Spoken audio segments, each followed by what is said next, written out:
اللہ اللہ اللہ اللہ اللہ۔ آج کچھ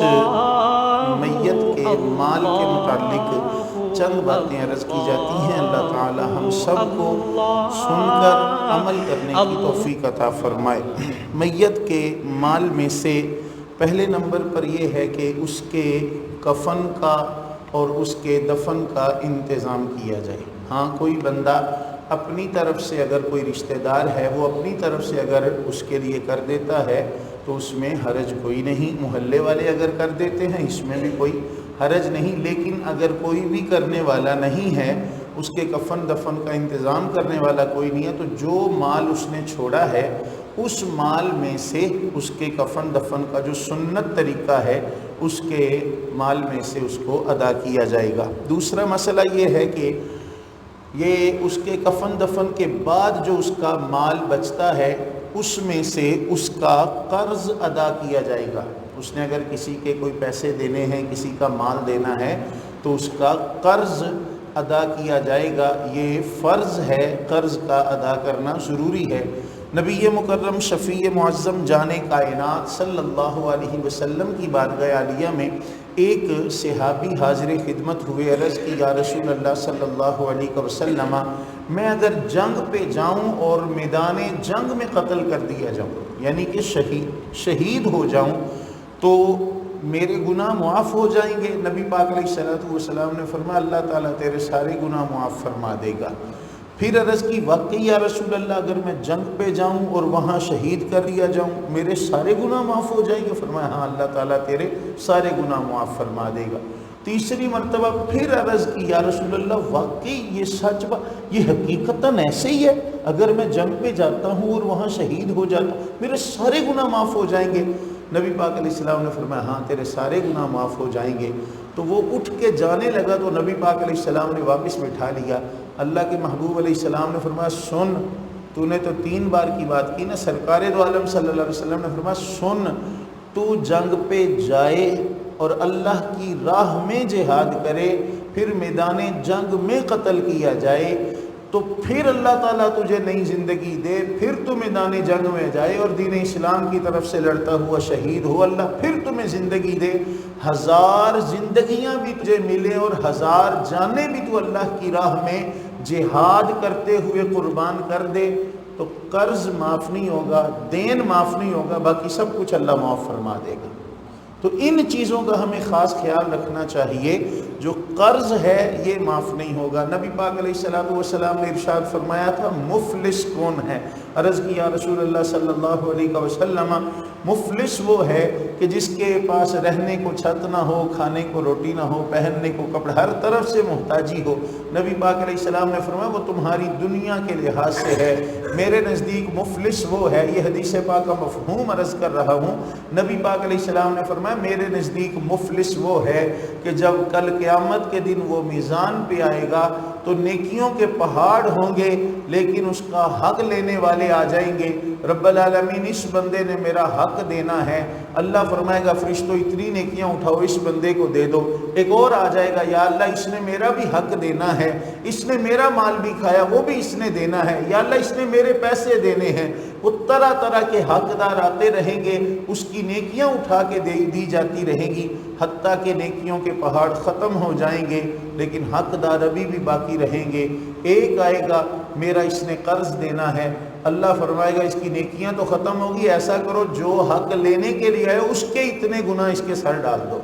سرکار فرماتے ہیں کہ جب میزان پہ آیا تھا تو نیکیوں کا پہاڑ تھا، لیکن جب میزان سے جائے گا حساب پورا کر کے تو گناہوں کے پہاڑ لے کے جائے گا۔ میرے نزدیک مفلس وہ ہے۔ تو اس چیز سے ہمیں بچنا چاہیے، کسی کا قرض ہو تو کوشش کریں کہ اپنی زندگی میں ہی اس کو نپٹا لیں، لیکن اگر ظاہر موت کا تو پتہ نہیں کس وقت وہ آ جانی ہے، لیکن اگر بندہ دنیا سے چلا جائے تو اس کے ترکے میں سے، اس کے چھوڑے ہوئے مال میں سے، اس کے تجہیز و تکفین کا کرنے کے بعد پہلا کام یہ کرنا ہے کہ اس کی طرف سے اس کا جو قرض ہے وہ قرض ادا کیا جائے۔ تیسرے نمبر پر یہ ہے کہ میت نے یعنی مرنے والے نے اپنی زندگی میں کوئی وصیت کی تھی کہ فلاں بندے کو اتنا دے دینا، یا فلاں بیٹے کو، بیٹی کو، یا گھر والی کے لیے وصیت کی تھی، یا کسی اور کے لیے اس نے وصیت کی تھی کہ اتنا جناب پیسہ میرے پیسے میں سے خرچ کر دینا، تو 1/3 حصے میں سے پیسہ جو ہے، اس کے سارے مال میں سے 1/3 حصہ جو ہے اس میں اس کی وصیت پوری کی جائے گی، اس سے زیادہ نہیں۔ ہاں اگر پیچھے جو وارث ہیں وہ سارے بالغ ہیں، وہ اپنی خوشی کے ساتھ سارے کے سارے رضامند ہیں کہ جناب والد صاحب کی چونکہ وصیت تھی، لہٰذا یہ وصیت والد صاحب کے 1/3 حصے سے پوری نہیں ہو رہی، ہم اپنی طرف سے اپنی خوشی کے ساتھ ہم سارے مل کے وہ حصہ چھوڑ رہے ہیں، آپ جو ہے اس میں وہ والد صاحب کی وصیت کو پورا کریں، تو اس طریقے سے وہ جائز ہوگی۔ آگے چلیے، اگر مرنے والے نے اپنی بیوی کا مہر، حق مہر ادا نہیں کیا تو یہ بھی اس کے سر پہ چونکہ قرض ہے، تو وراثت تقسیم کرنے سے پہلے اس کی بیوی کا حق مہر اس کو دینا ضروری ہے، بیوی کا مہر اس کو دینا ضروری، اور یہ نہیں ہوگا کہ بیوی کو مہر بھی دے دیا اور بعد میں جو اس کا حصہ بنتا ہے تو اس وقت بول دیا نہیں اتنا تو پہلے تو لے چکی ہے، چل تھوڑا سا یہ لے لے، یہ بالکل غلط بات ہے، یہ نہیں ہوگا۔ مہر الگ ہوگا اور جو اس کا حصہ بنتا ہے وہ الگ سے ہوگا۔ اور ایک بات یاد رکھیے، یہ جو تقسیم ہے یہ اللہ تبارک و تعالیٰ نے قرآن مجید فرقان حمید میں بیان فرمائی ہے، تو بہتر یہ ہے کہ اگر کوئی انسان فوت ہو جائے اور اس کا مال بھی ہو تو اس کے وارث جو ہیں اس کی تمام جائیداد نوٹ کر کے کسی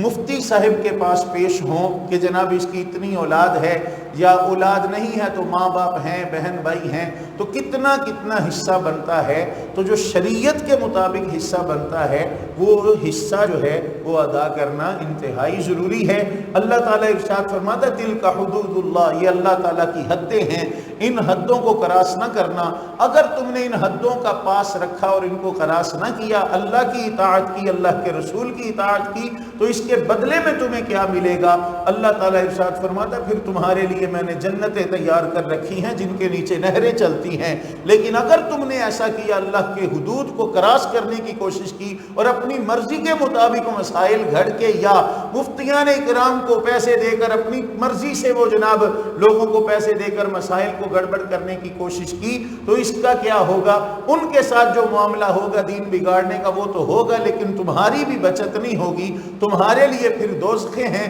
پھر اس میں ہمیشہ ہمیشہ کے لیے جلنا ہی جلنا ہے۔ اللہ تعالی ہمیں یہ حقوق پورے کرنے کی توفیق عطا فرمائے۔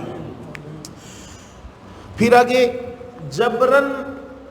مہر بھی معاف کروایا جاتا ہے، اور جبرن خاص کر بہنوں سے، بیٹیوں سے حصہ بھی معاف کروایا جاتا ہے۔ تو جبرن اگر کوئی معاف کرے تو وہ معاف نہیں ہوگا جتنی دیر تک اپنی خوشی سے معاف نہیں کریں گے۔ یہ بات یاد رکھیے، کیوں کہ یہ حق جو ہے یہ میرا اور آپ کا مقرر کردہ نہیں، یہ اللہ تعالیٰ کا مقرر کردہ ہے۔ یہ حصے جو ہے یہ اللہ تعالیٰ کے مقرر کردے ہیں۔ اپنی خوشی کے ساتھ بہن اگر معاف کرتی ہے، وہ بھی کیا طریقہ ہے آگے انشاءاللہ تعالیٰ آ رہا ہے۔ تو بیٹیوں کے معاملات میں اکثر ایسے ہوتا ہے کہ وہ جناب پہلے تو مصیبت یہ ہے کہ ہمارے معاشرے میں پتہ نہیں کس نے کون کون سے مسائل گھڑ دیے، اتنی پریشانی ہوتی ہے اب کہ ہم جناب وہ بیٹی کی شادی ہے یا بیٹے کی شادی ہے، لاکھوں روپیہ کھانے پر اور جہیز پر اور دیگر معاملات میں خرچ کر دیتے ہیں، اور وہاں ہمیں کوئی چیز ایسی ویسی نظر نہیں آتی کہ یہ فضول خرچی ہو رہی ہے کہ نہیں۔ لیکن جب مہر ادا کرنا ہوتا ہے پھر او جی وہ شریعہ کمیر جڑا وہی ادا کر رہے ہیں، کنا جی 32.5 روپئے، وہ کس بے وقوف نے آپ کو کہہ دیا 32.5 روپئے حق مہر ہے؟ وہ اس مہنگائی کے دور میں کم از کم جو حق مہر ہے وہ 10 درہم سے کم نہیں ہوگا، کم از کم 10 درہم یہ حق مہر احناف کے نزدیک ضروری ہے۔ پھر ہوتا کیا ہے کہ بیٹی کو جناب وہ پیسے پکڑا دیے، ساتھ ہی وہ باپ بول دے او بیٹا کو نہیں واپس کر دیا، پکی کرنے۔ یہ خامند کا پہلا تحفہ ہوتا ہے بیوی کے لیے، لیکن جبرن اس کو کیا کہ وہ بھی اب وہ خاندان والوں کا منہ دیکھتی ہے اسی وقت، اچھا جی چلو جی ٹھیک ہے، تو اس طرح معاف نہیں ہوتا۔ نبی پاک علیہ الصلوۃ والسلام نے ارشاد فرمایا جس نے حق مہر ادا نہیں کیا قیامت کے دن وہ زانیوں میں سے اٹھایا جائے گا۔ تو ان چیزوں کا خیال رکھنا چاہیے۔ تو اگر بیوی فوت ہو گئی اور اس کا حق مہر دینا تھا، اس کا حق مہر دینا تھا، تو اب کس کو حق مہر دے؟ جس کو دینا تھا وہ تو وصال کر گئی، تو اس کا حق مہر اس کے وارثوں کو دے گا، خامد اس کا حق مہر اس کے وارثوں کو دے گا۔ اب اس کے وارثوں میں خود بھی تو شامل ہے، اگر اولاد ہے تو اس کا چوتھائی حصہ بنتا ہے، وہ چوتھائی حصہ رکھ لے گا، باقی جو ہے وہ وارثوں میں تقسیم کر دے گا۔ لیکن اگر اس کی اولاد نہیں تو آدھا اس کا اپنا حصہ بنتا ہے، بیوی کے والدین ہیں، بہن بھائی ہیں، ان کا حصہ بنتا ہے آدھا، تو کیا کرے گا کہ آدھا حصہ مہر سے رکھ لے گا، بقیہ جو ہے وہ وارثوں میں تقسیم کر دے گا۔ یہ ہوتا ہے کہ کئی مرتبہ ایسا ہوتا ہے کہ بیٹی جو ہے وہ باپ ہی کہہ دیتا ہے بیٹا تیری شادی پہ اتنا خرچہ ہو گیا، اب تو وراثت میں تیرا حصہ نہیں ہے، تو یہ کہنا بالکل غلط ہے۔ کیوں؟ اگر بیٹیوں کی شادی پہ خرچہ کیا ہے تو بیٹوں کی شادی پہ خرچہ کوئی نہیں کیا، تو انصاف کیوں نہیں کرتے اپنی اولاد کے معاملے میں؟ انصاف کرنا چاہیے انہیں جی۔ بیٹیوں کی شادی پہ خرچہ زیادہ آتا ہے، وہ جہیز ان کو دینا ہوتا ہے، تو جہیز تم بیٹیوں کے منہ کو کوئی نہیں دیتے، سیدھی سی بات ہے۔ اگر کوئی بندہ فرض کرے بیٹی کو جہیز دیتا ہے 10 لاکھ روپے کا جہیز دیتا ہے، تو اگر بالفرض اس نے سوچا کہ میں 10 لاکھ کا جہیز دوں گا، تو آگے والے کہہ دیں نا، بیٹے والے کہہ دیں کہ جناب وہ ہمیں جہیز کی ضرورت نہیں اور آپ یہ کام مت کیجئے، تو اب 1 لاکھ کا بھی نہیں دیں گے۔ کیوں آخر؟ کیونکہ ان کا منہ بند کرنے کے لیے تو داج دیا تھا، جہیز دیا تھا۔ تو میرے دوست، میرے عزیز، میرے محترم، یہ ناانصافیاں بیٹیوں کے ساتھ ہو رہی ہیں اور نہیں ہونی چاہیے۔ قیامت کے دن اس کی پکڑ ہوگی۔ پھر اگر بیٹوں کی شادیاں، بیٹیوں کی شادیوں پہ زیادہ خرچہ ہے تو بیٹوں کو کاروبار نہیں کر کے دیا، بیٹیوں کو کیا دیا آپ نے؟ بیٹوں کی تعلیم پہ خرچہ زیادہ نہیں آیا، تو اس وجہ سے کہ نہیں تیری شادی پہ خرچہ چونکہ زیادہ آیا لہذا وراثت میں تیرا حق نہیں ہے، تو جتنی دیر تک باپ حیات ہے باپ خود وراثت سے اس کو نکال ہی نہیں سکتا۔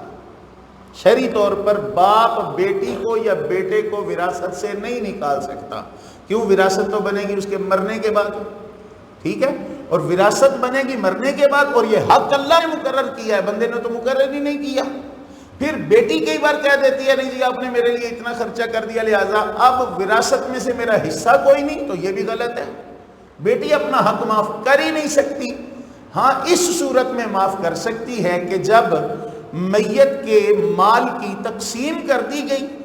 توجہ ہے، میت کے مال کی تقسیم کر دی گئی، بتا دیا گیا بیٹی کا اتنا ہے، بیٹے کا اتنا ہے، بتا دیا گیا کہ اتنا اتنا حصہ بنتا ہے۔ اب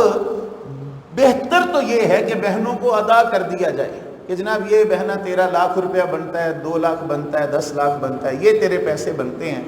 اگر وہ بالفرض کہتی ہے کہ بھائی میں نے تو خوشی کے لیے آپ کو دیا، معاف کر دیا، تو یہ تو اب ٹھیک ہے۔ لیکن ہوتا کیا ہے؟ اکثر ہوتا یہی ہے کہ وہ بہنوں کے ذہنوں میں یہ بات چل رہی ہوتی ہے کہ اگر ہم نے جائیداد میں سے حصہ لے لیا تو بھائیوں والا تو رشتہ ہی ختم ہو جائے گا،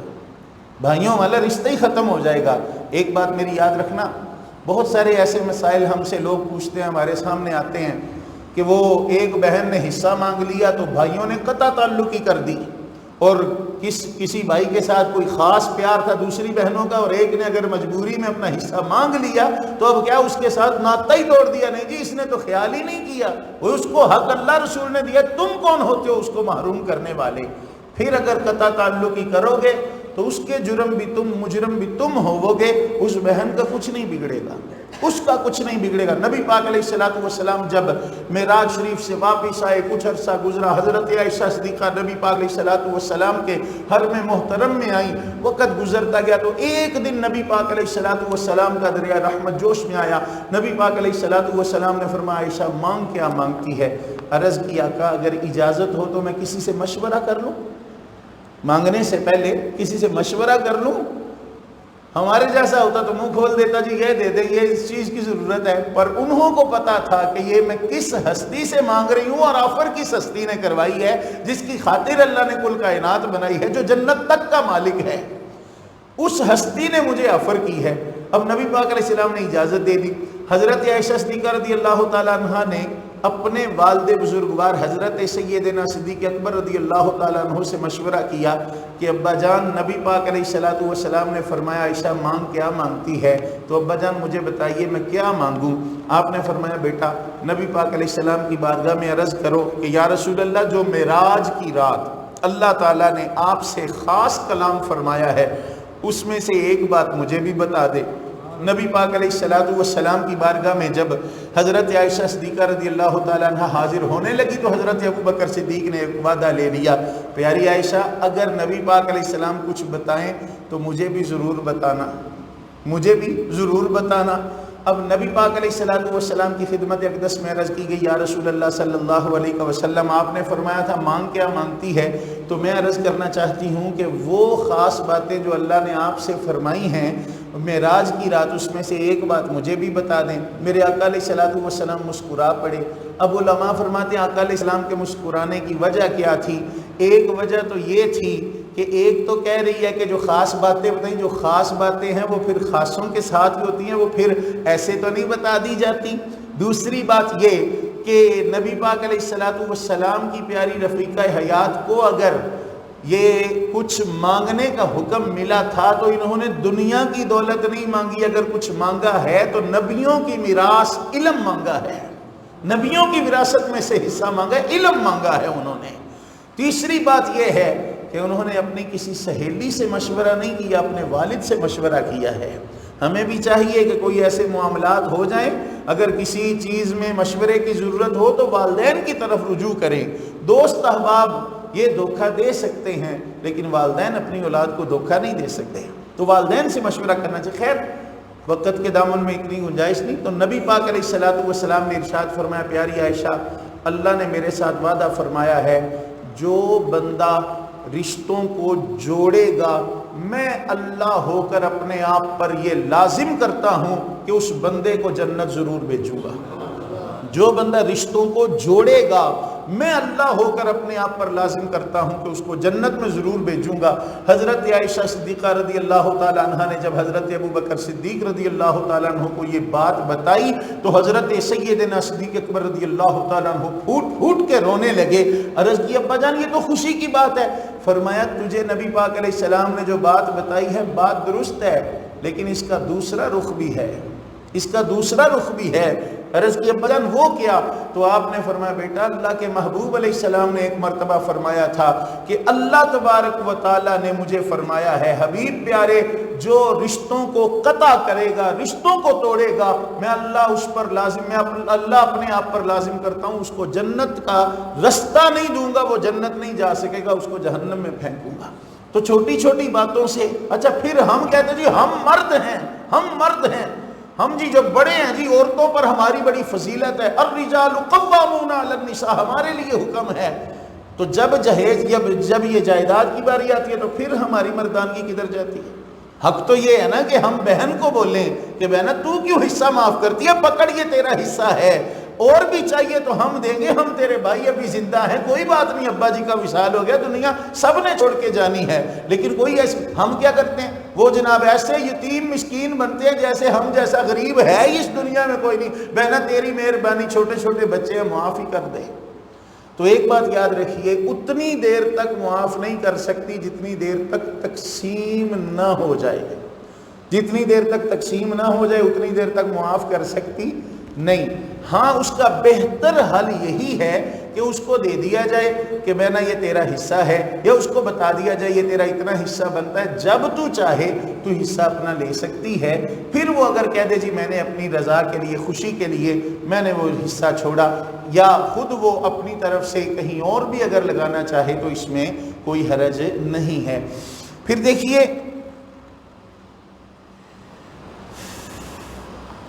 ایسا ہوتا ہے کہ دکان ہے، باپ نے ایک مکان چھوڑا ہے، دکان چھوڑی ہے، اب کیا ہوتا ہے کہ اس کی قیمت ڈال دی جاتی ہے،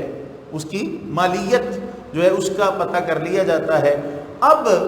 بہنوں کو یا دوسرے بھائیوں کو یہ کہا جاتا ہے کہ ہم اس دکان کو سیل نہیں کرتے، اگر اس کو سیل کریں گے تو ہمارا ایک روزگار چلا ہوا ہے، ایک سسٹم چلا ہوا ہے، پھر نئے سرے سے کرنا پڑے گا، بڑی پریشانی ہے۔ تو اب کیا ہے کہ اب جو ہے وہ کہ اتنا اس کا حصہ بنتا ہے، وہ حصہ ہم آپ کو اپنی طرف سے دے دیں گے۔ تو اگر آپ اپنی طرف سے اس کا وہ اتنا حصہ نکال کے دے، فرض کریں ایک بہن کا حصہ 10 لاکھ دکان میں سے بنتا ہے، تو آپ کہتے ہیں بہنا وہ حصہ ہم سے لے لو، 10 لاکھ روپے آپ اپنی طرف سے دے دیتے ہیں، تو اس میں اگر وہ رضامند تو ٹھیک ہے، بالکل حصہ ادا ہو جائے گا۔ لیکن ایک گزارش بڑی ضروری ہے، اللہ تعالیٰ ارشاد فرماتا ہے جب تم لین دین کرو تو آپس میں لکھ لیا کرو،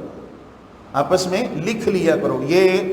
پرسوں کی بات ہے، مجھے ایک صاحب نے ایک بات بتائی، وہ صاحب ہمارے کلونی کے نہیں ہیں، ادھر منڈا پنڈ ہے وہاں کے ہیں، وہ ہمارے بڑے پیار والے ہیں۔ انہوں نے ایک بات بتائی کہ ادھر یہ جو ہے نا اللہ کا ڈیرا، اس کے قریب کی بات ہے، 2 سگے بھائی تھے اور باپ نے اپنی زندگی میں ایک مکان ایک بیٹے کے نام کر دیا، دوسرا مکان دوسرے بیٹے کے نام کر دیا، لیکن ایک بیٹے نے جو جس مکان میں رہ رہے تھے نا، وہ مکان جو تھا اس نے کہا کہ یہ تو ہے ہی اپنا، ابا جان کے نام رجسٹری ہے، کوئی ایسی بات نہیں، اللہ تعالیٰ ابا جی کو سلامت رکھے ان کے جانے کے بعد، ٹھیک ہے اپنا ہی ہے۔ لیکن وہ دوسرے بھائی نے، وہ ابا جی سے کہہ کہ رجسٹری اپنے نام کروا لی، لیکن دوسرے بھائی نے کیا کیا، جی چھوٹے چھوٹے میرے بچے ہیں، تیری مہربانی تو ایسا کر کے مجھے، ابھی بھی میں ساتھ ہی رہ رہا ہوں تیرے، تو اتنا بڑا گھر ہے تو اکٹھے رہ رہے ہیں، ہم رہتے رہے ایسے ہی، چلو اس کا جو کرایہ آتا رہے گا، میں بیمار شمار رہتا ہوں، دوا دارو پہ چلتا رہے گا، تو کوئی ایسی بات۔ والد صاحب کا جب وصال ہو گیا،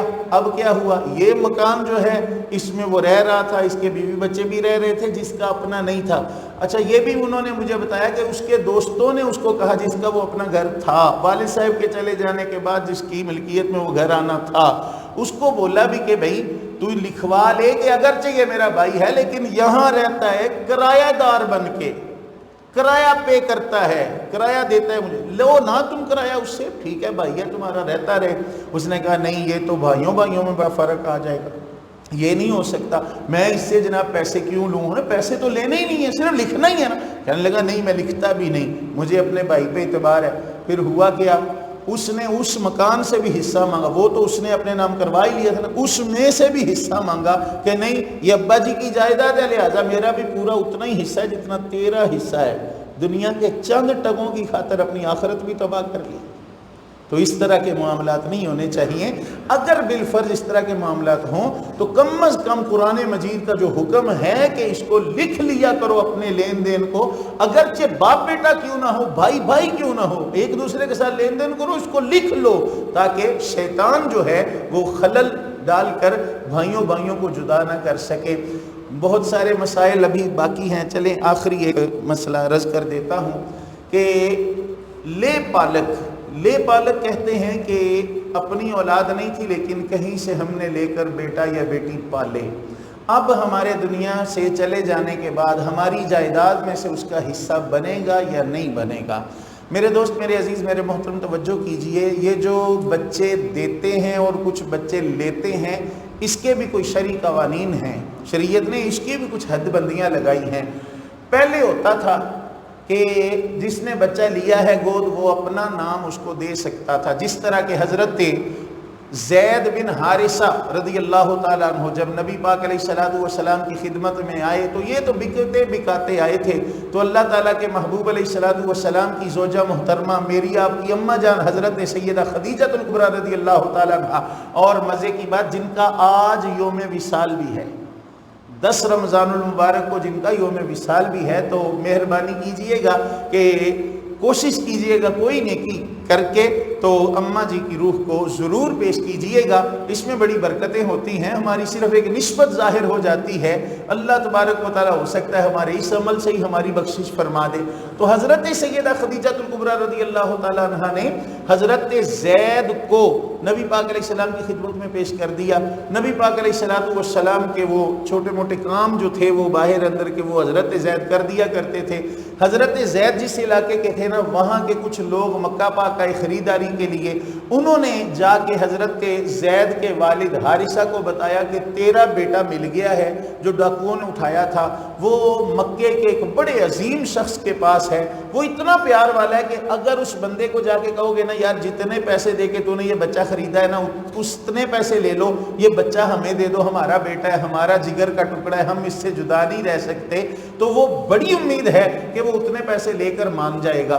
تو انہوں نے کہا یہ کون سی بات ہے، اگر وہ دگنے بھی مانگے گا تو ہم دیں گے، اپنا بچہ ہم لے کے آئیں گے۔ نبی پاک علیہ السلام کی خدمت میں جب پہنچے تو پتہ کرتے کرتے سرکار، یہ بھی اعلان نبوت نہیں فرمایا تھا سرکار نے، اعلان نبوت سے پہلے کی بات ہے، نبی پاک علیہ السلام آپ کی خدمت میں جب پہنچے پتہ کیا تو اللہ کے محبوب علیہ السلام آپ کی خدمت میں حضرت زید ابھی نہیں موجود تھے، حضرت زید کو کہیں کام بھیجا ہوا تھا، انہوں نے کہا جی ایسے ایسے ہمارا بچہ ہے، اگر آپ مہربانی فرمائیں جتنے پیسے آپ نے خرچ کر کے وہ بچہ خریدا ہے اتنے پیسے ہم آپ کو دے دیتے ہیں، ہمارا بچہ پلیز ہمیں واپس کر دیں۔ میرے آقا علیہ الصلوۃ والسلام نے فرمایا کہ اگر تمہارا بچہ تمہارے ساتھ جانا چاہتا ہے تو مجھے اعتراض ہی کوئی نہیں، پیسوں کی بھی ضرورت نہیں ہے، پیسوں کی بھی ضرورت نہیں ہے، مجھے اعتراض کوئی نہیں۔ تو ان کو اتنی خوشی ہوئی، اتنی خوشی کہ ایسے لوگ بھی اس دنیا میں بستے ہیں، اتنے پیار والے، اتنی محبت والے۔ اتنے میں حضرت زید آگے، اور کئی مرتبہ ایسا ہوتا ہے کہ بندے کا دھیان نہیں ہوتا، بندہ جناب وہ اپنے دھیان میں آ جاتا ہے لیکن اس کا دھیان نہیں ہوتا، تو حضرت زید سیدھے سرکار کی خدمت میں آ گئے اور دھیان نہ دیا کہ سرکار کی بارگاہ میں بیٹھا کون کون ہے۔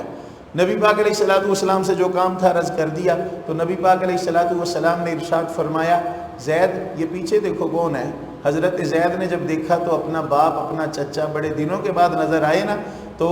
بھاگ کے جا کے اپنے ابا کے گلے سے لگے، باپ نے سینے سے لگایا، چاچے نے بھی جھپکا ڈالا اور رونے لگے۔